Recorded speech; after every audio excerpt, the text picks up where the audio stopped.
Water in the Pacific Northwest. It's a resource that is relatively abundant, readily accessible, and closely associated with the identity of the region. Clean, fresh water is a basic necessity of life, and the Puget Sound area's temperate marine climate and mountainous topography usually assure a steady supply. We've got some important challenges coming up in the next few years on water supply. We have to keep a good water supply in our region. In the past, the combination of Seattle's larger system and many smaller systems in King County have met public needs really well. As we face continued growth, we'll have to work together to solve problems together to keep that water supply serving the public. We also have to consider the value of water as a natural resource. Obviously, there's a competition between our human needs for water and the needs of the environment, such as our important salmon runs in this region. In the future, I think we'll be seeing programs that use water more wisely and promote conservation as an important component of our water supply system. In the early days, the native residents of this area, along with the first white settlers, relied on natural springs for their water supply. As the new town of Seattle took root, a crude network of wooden flumes was constructed to distribute this spring water more widely. Lumber mill operator Henry Yesler improved the system by using bored-out logs as pipes for water delivery to individual homes and businesses. The pioneer town soon boasted several private waterworks, which pumped their product from expansive Lake Washington to meet the increasing demand. The system proved useful for several years until the occurrence of a major historic event, the Great Seattle Fire of 1889. Seattle's nearly all-wooden commercial district was quickly engulfed in flames when firefighters discovered their water pressure was woefully inadequate. The firemen could do little but stand helplessly by as the heart of the city, nearly 50 blocks, was reduced to a glowing heap of ashes. 1 month after the fire, the residents of Seattle approved a $1 million bond issue to establish a community water system. In 1895, the Cedar River in South King County was selected as a plentiful source of pure water for the new system. Since the Cedar was at a much higher elevation than Seattle, gravity, rather than pumps, could be used as the primary force in distributing water throughout the city. In 1901, Cedar River water began flowing through Seattle pipelines, and as the city's sole source for the next 63 years, it met the needs of the growing population. The Cedar River watershed, located about 25 miles southeast of Seattle near North Bend, includes some 143 square miles, about the size of the city of Seattle. The watershed is a large forested area along the western slope of the Cascades, where runoff from snowpack and rainfall form the headwaters of the Cedar River. Since 1896, the Seattle Water Department has been purchasing land in the watershed. Today, the Water Department owns the vast majority of the Cedar River watershed and manages the remaining portion as well. The selection of this area as a source for Seattle's water and the control of watershed lands are two of the prime components in the efficiency of the system. Much of the runoff from rainfall and the melting snowpack eventually makes its way into Chester Morse Lake, a man-made reservoir over 1,500 feet above sea level. Chester Morse was created by constructing a concrete masonry dam near Cedar Falls. The dam serves to contain water for storage and to control floodwater. Some of the water, however, is allowed to bypass the dam and flows out of the reservoir at Cedar Falls. Along the way, it travels through a large pipe called a penstock to a small hydroelectric plant operated by Seattle City Light. The facility was built around 1904 and was the first municipally owned power plant of its type in the country. Once past the City Light plant, water from the Cedar River flows unimpeded for roughly 8 miles. Along the route, it is swollen by several streams until it reaches Landsberg. It is at this point that more than 150 million gallons of Cedar River water are diverted each day into the regional supply system. At Landsberg, the water is screened to remove leaves, sticks, and other debris, while chlorine is added to kill any harmful microorganisms. Fluoride is also introduced here to reduce tooth decay.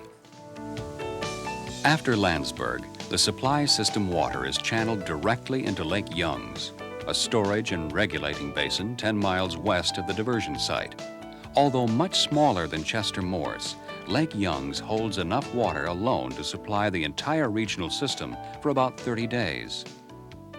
Since the Cedar River water is quite soft or lacking in minerals, lime is added at Lake Youngs to make the water less corrosive on home plumbing systems. At an elevation of 490 feet, Lake Youngs lies along the continued downhill course of our water supply. As water flows out of the lake, it enters the control works near Renton and is directed into one of several pipelines. These pipelines carry water to all points of the service area. In the 1950s, Water Department forecasters realized that the Cedar River alone would not be able to meet the future water needs of a growing King County. After extensive studies, a second source of suitable water was secured and developed near the town of Carnation, northeast of Seattle. In the early 60s, the South Fork Tolt Dam Reservoir and pipeline were completed, bringing water to North Seattle and the east side of Lake Washington. Today, the Tolt River accounts for 30% of the Water Department's total supply.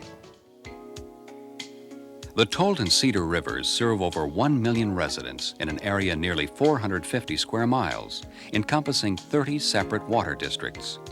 Some of the communities connected with the system include Burien and Des Moines to the south, Bothell and Edmonds to the north, and Bellevue, Kirkland, and Redmond, among other towns on the east side of Lake Washington. Each of these districts serves as a separate purveyor, purchasing water from the regional supply wholesaler, Seattle, and reselling it within their service areas. Once the water reaches its neighborhood destination, it is temporarily held in reservoirs and storage tanks. For the majority of people, these local holding facilities are the most familiar features of our supply system. Water is typically stored here at higher elevations to take continued advantage of the free forces of gravity. Pumps do come into use, however, to supply homes and reservoirs in the upper reaches of our hilly communities. The Seattle Water Department's laboratory at the Beacon Hill Reservoir site near Jefferson Park monitors water quality within the system. Thousands of samples are tested annually from over 200 points throughout the service area. This helps assure that our drinking water meets federal and state safety standards. The Water Department's Operations Center on Airport Way monitors and regulates water in the delivery system around the clock. Water pressure, consumption, and reservoir levels are closely watched throughout the county-wide system. A sophisticated electronic reservoir security system is also operated from the center as one precaution against intruders. The Operations Center serves as the field crew dispatch point as well. From this base, repair and maintenance workers are sent out on both routine and emergency calls. Once the water leaves reservoirs in local neighborhoods, it is disinfected with chlorine again and proceeds through pipes under the streets to homes and businesses. Before it enters the much smaller household supply line, the amount of water drawn is measured by individual meters. Meters are read periodically, and charges are made based upon the quantity of water used. In the course of a day, a typical household uses 200 gallons. Throughout the system, an average of 170 million gallons of water are used daily. When the weather warms up and consumption increases, these figures nearly double. Within our regional system, residential customers consume slightly more than 50% of the available water supply. 40% is divided among public services, like firefighting and street cleaning, schools and government institutions, while the remaining 10% is used by commercial businesses and industry. In addition to supplying residential and industrial needs, water from the Cedar River makes up the bulk of fresh water flowing into Lake Washington. This helps to flush the lake, maintaining water quality, and supports sufficient lake levels for navigation and recreation. In the process, saltwater intrusion is prevented, where Puget Sound meets the Ship Canal at the Ballard Locks. Aside from their featured roles in our water supply, the Tolt and Cedar Rivers are also habitats for sport and commercial fisheries. In fact, the Cedar hosts the largest sockeye salmon run in the continental United States. Water from the Tolt and Cedar rivers are part of a closed-loop system, and to some extent, supplies can be interchanged. Demands on the water system vary with weather conditions. Hot summer days in the midst of extended dry periods can present difficult supply challenges. The capacity of our mountain reservoirs is limited, and therefore, any prolonged interruption in their resupply can have an impact for months to come. For example, an early snowmelt or lack of rainfall can cause water reserves to seriously dwindle as warm weather demand picks up. For such unplanned events, the Seattle Water Department follows a water shortage response plan. Current studies indicate that this area could outgrow its existing water system in the not-too-distant future. Before this occurs, however, either new supply sources will be needed or the growth in demand must be curbed through successful conservation efforts. In recent years, a combination of both these alternatives has proven effective. In addition to adding new, limited water sources, such as the Highline well fields, residential, commercial, and industrial conservation is playing a major role in the current supply strategy. The Seattle Water Department's conservation program helps increase water use awareness and reduce waste. Since water can be stored within the system, every gallon saved in consumption is an additional gallon available for supply. The incentives for saving water do not end with simply stretching our supplies. Reduced usage forestalls the day when expensive new sources and delivery systems will be needed and lowers water, sewer, and electric bills. The water flowing from household faucets is only one small part of a complex, interrelated, and carefully managed water resource system. The Seattle water supply system has come a long way from the early days of the wooden flumes and pipelines.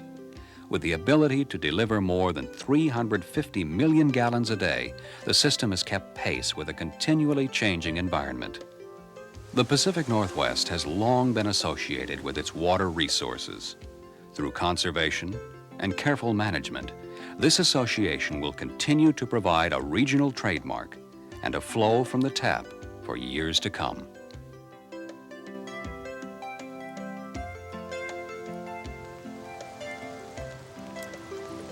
You know, we got pretty good water around here.